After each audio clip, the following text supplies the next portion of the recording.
Morning trainees. आज का हमारा टॉपिक है इंजेक्टर। आज हम जानेंगे इंजेक्टर का परिचय कि इंजेक्टर क्या है, इंजेक्टर के क्या कार्य होते हैं, इंजेक्टर किन किन पार्टों से मिलकर बना होता है और उसकी वर्किंग क्या है। तो आइए शुरू करते हैं। इंजेक्टर किसी बहने वाले पदार्थ को किसी सीमित स्थान में प्रवेश कराना इंजेक्शन कहलाता है। डीजल इंजन में कंबसन चैम्बर की गर्म हवा में डीजल फ्यूल को छोटे छोटे कणों में फुहार या स्प्रे के रूप में प्रवेश कराना इंजेक्शन कहलाता है। यह इंजेक्शन इंजेक्टर द्वारा किया जाता है। इसे फ्यूल स्प्रे वाल्व अथवा ऑटोमाइजर भी कहा जाता है। इंजेक्टर द्वारा यह कार्य उसके एक मुख्य पार्ट इंजेक्टर नोजल द्वारा पूर्ण होता है। इंजेक्टर के कार्य। इंजेक्टर के 3 महत्वपूर्ण कार्य हैं। पहला, स्प्रे पूरी तरह ऑटोमाइज हो। दूसरा, ऑटोमाइज स्प्रे इस तरह गैसों के साथ मिले कि डीजल ठीक समय पर वेपोराइज हो जाए। तीसरा काम है ठीक समय पर स्प्रे शुरू करना और बंद करना। बनावट या कंस्ट्रक्शन। इंजेक्टर कई छोटे और बड़े पार्ट्स से मिलकर बनता है। इंजेक्टर के मुख्य भाग इस प्रकार हैं: injector body, safety cap, valve spring, nozzle, overflow return pipe, pressure adjusting screw, spindle, fuel inlet और लॉक नट। आइए चित्र के माध्यम से समझने का प्रयास करते हैं। सबसे ऊपर ये यहाँ देखिए आप, ये लीक ऑफ पाइप है। इसके नीचे ये कैप नट लगी रहती है। इसके नीचे ही यहाँ एडजस्टिंग स्क्रू होता है यहाँ पे, और उसके नीचे स्प्रिंग कैप नट और स्प्रिंग लगी रहती है। ये जो एडजस्टिंग स्क्रू होता है इसके लिए लॉक भी बना होता है ताकि एडजस्ट करने के बाद वो अपने लॉक से नहीं हिले। और यह है फ्यूल इनलेट। यहाँ से फ्यूल इनलेट होके नीडल वाल्व के पास जहाँ पे प्रेशर चैम्बर बना होता है वहाँ पे ऑयल फ्यूल पहुँचता है। ये एरिया, ये जो ये नीडल है, ये स्पिंडल है। ये पूरी ये नोज़ल, ये नीडल की बॉडी है और इसी में नोज़ल को फिट करने के लिए स्थान बना रहता है। यहाँ पे ये नोज़ल बॉडी इसी में फिट होती है और ये नोज़ल की कैप लगती है इसके ऊपर। इस प्रकार ये कंप्लीट बना होता है इंजेक्टर। कार्यविधि या वर्किंग। सामान्य दशा में नोजल अपनी स्प्रिंग द्वारा सीट से चिपका रहता है। डीजल अपने निश्चित समय पर फ्यूल इंजेक्शन पंप से इंजेक्टर के फ्यूल इनलेट मार्ग द्वारा बॉडी के अंदर बने फ्यूल पैसेज में आता है। इस समय फ्यूल में पर्याप्त दबाव रहता है। इस दबाव के कारण नोजल स्प्रिंग को दबाकर ऊपर उठा देती है तथा फ्यूल पैसेज में जमा डीजल फ्यूल हाई प्रेशर के कारण नोजल में बने महीन छिद्रों द्वारा बारीक फुहार या धुंध के रूप में प्रेशर के साथ कंबसन चैम्बर की गर्म हवा में तुरंत फैल जाता है। गर्म हवा के संपर्क में आते ही डीजल फ्यूल जल जाता है तथा इंजन से शक्ति उत्पन्न होती है। इंजेक्टर पैसेज में डीजल का दबाव कम होता है तथा स्प्रिंग द्वारा नोजल वाल्व पुनः सीट से चिपक जाता है तथा अधिक फ्यूल या leak of fuel overflow pipe द्वारा वापस फिल्टर या टंकी में चला जाता है। इसे चित्र के माध्यम से एक बार समझने का प्रयास करते हैं। ये देखिए, ये फ्यूल जो है यहाँ से आया, सॉरी, ये यहाँ से फ्यूल इंजेक्टर की बॉडी में आया और यहाँ से पैसेज से होता हुआ यहाँ इसके प्रेशर चैम्बर में पहुँचा और यहाँ इसने नीडल को, प्रेशर चैम्बर ने यहाँ नीडल पर प्रेशर डाला तो ये नीडल स्प्रिंग के दबाव के विरुद्ध ऊपर उठी और यहाँ से जो है फ्यूल का स्प्रे प्रेशर के साथ कंबस्टन चैम्बर में हुआ। जब इस प्रकार ये इंजेक्टर की कार्यविधि है।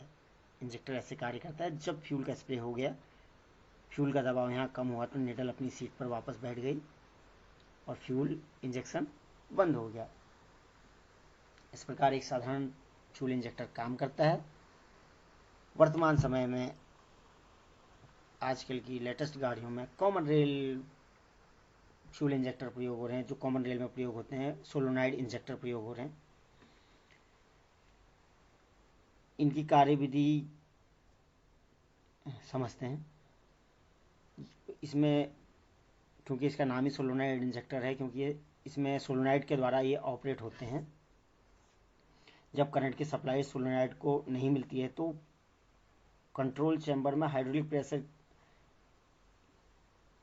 की तुलना में स्प्रिंग फोर्स मजबूत होता है, तो वो प्रेशर बनाए रखता है, जिसके कारण क्या होता है, कमांड पिस्टन जो होता है वो भी नीडल वाल्व को दबाए रखता है। इस कंडीशन में क्या होता है कि फ्यूल का स्प्रे नहीं होता। दूसरे चरण में जब सोलेनॉइड को इलेक्ट्रिसिटी प्राप्त होती है, यानी करंट मिलता है, तो सोलेनॉइड के कारण आर्मेचर ऊपर उठती है, जिसके कारण क्या होता है, कंट्रोल चैम्बर में आउटलेट छिद्र खुल जाता है और कमांड पिस्टन के ऊपर से प्रेशर हट जाता है। इस कंडीशन में कमांड पिस्टन को ऊपर आने के लिए जगह मिलती है और हाइड्रोलिक प्रेशर के कारण नीडल वाल्व प्रेशर के साथ पीछे हट जाती है और इंजेक्शन स्टार्ट हो जाता है। फिर तीसरे चरण में जब सोलेनॉइड को करंट की सप्लाई बंद होती है तो आर्मेचर पुनः अपनी सीट पर बैठ जाती है, जिससे आउटलेट मार्ग बंद हो जाता है कंप्रेशन चैम्बर का। तो उसके प्रेशर के कारण कमांड पिस्टन का प्रेशर नीडल वाल्व पे आता है और तुरंत स्प्रे बंद हो जाता है। आइए इसे चित्र के माध्यम से समझने का प्रयास करते हैं। ये 3 चरणों में इसे समझेंगे, non injection, injection, end of injection. सबसे पहले वाले चित्र में देखिए, नॉन इंजेक्शन में ये देखिए सोलेनॉइड बना हुआ है और ये आर्मेचर बनी हुई है। जब इसमें इलेक्ट्रिकल सप्लाई नहीं हुई है तो ये आर्मेचर कंट्रोल चैम्बर के आउटलेट मार्ग पर आकर बैठी हुई है, जिसके कारण क्या हुआ है, यहाँ पे पॉल आउटलेट मार्ग इसका बंद हो गया है। और जो ये फ्यूल प्रेशर के साथ एक हिस्सा इसका निडल वाल्व के प्रेशर चैम्बर में है, दूसरा यहाँ कंट्रोल चैम्बर में। अब ये यहाँ इसका प्रेशर है और यहाँ ये कंट्रोल चैम्बर में प्रेशर है कमांड पिस्टन पे। इसके कारण ये नीडल वाल्व जो है वर्किंग की अवस्था में नहीं है, ये वर्क नहीं करता है और इंजेक्शन नहीं होता है। अब दूसरी कंडीशन में क्या होता है, यहाँ सोलेनॉइड को सप्लाई दी गई करंट की सप्लाई देने से ये आर्मेचर ऊपर उठ गया, तो यहाँ पे ये कंट्रोल चैम्बर का आउटलेट मार्ग था ये खुल गया।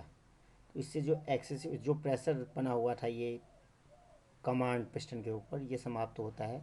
तो कमांड पिस्टन ऊपर को आता है और इसके साथ ही ये नीडल वाल्व भी ऊपर आती है, तो यहाँ से स्प्रे शुरू हो जाता है। और तीसरे वाले चित्र में पुनः करंट बंद होता है। करंट बंद होने से ये कंट्रोल चैम्बर का आउटलेट मार्ग बंद होता है। इसके बंद होने से ये कमांड पिस्टन पर प्रेशर आता है और ये नीडल वाल्व तुरंत बंद हो जाती है। इस प्रकार ये कार्य करता है। आइए इसे एक वीडियो के माध्यम से भी समझने का प्रयास करते हैं।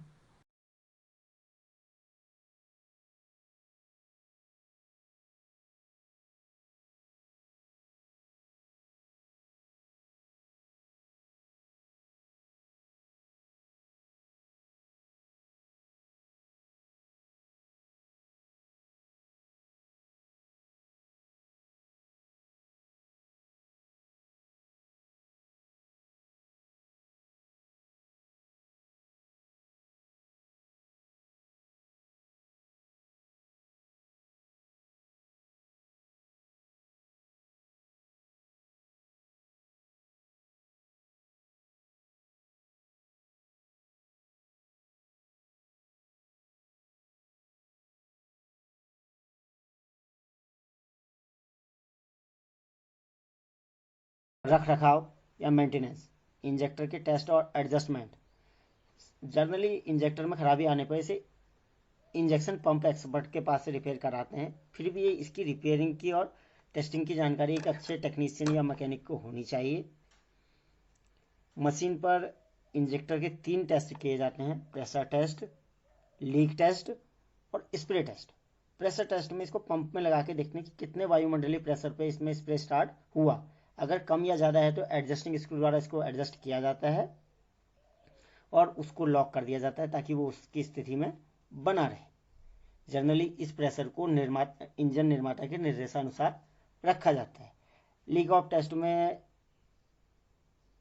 टेस्टर पर लगाकर उसमें 150 के आसपास का वायुमंडलीय दबाव बनाते हैं और उसको 10 सेकंड तक होल्ड करते हैं।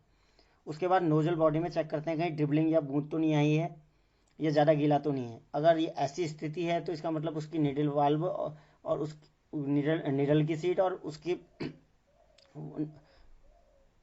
बॉडी की सीट दोनों की बनाई जाएगी और दोबारा ये दोनों टेस्ट दोबारा होंगे। Spray test. स्प्रे टेस्ट में टेस्टर में हैंडल को 4-5 बार दबाया जाता है स्पीड के साथ और उसके बाद स्प्रे का पैटर्न देखा जाता है। जनरली पैटर्न ऑटोमाइज फॉर्म में होना चाहिए और एक समान होना चाहिए। अगर वो छितरा हुआ है, बूंद के रूप में आ रहा है, एक ही तरफ को जा रहा है तो वो खराब है। जैसे चित्र में दिखाया गया है तो सबसे पहला वाला जो है ये सही है, बाकी ये सब खराब है। इस टेस्ट को करने में एक विशेष ध्यान ये रखना होता है कि इन टेस्टों को करते वक्त डायरेक्ट शरीर हमारा कोई भी इसके संपर्क में ना आए, वरना चोट लगने की संभावना रहती है।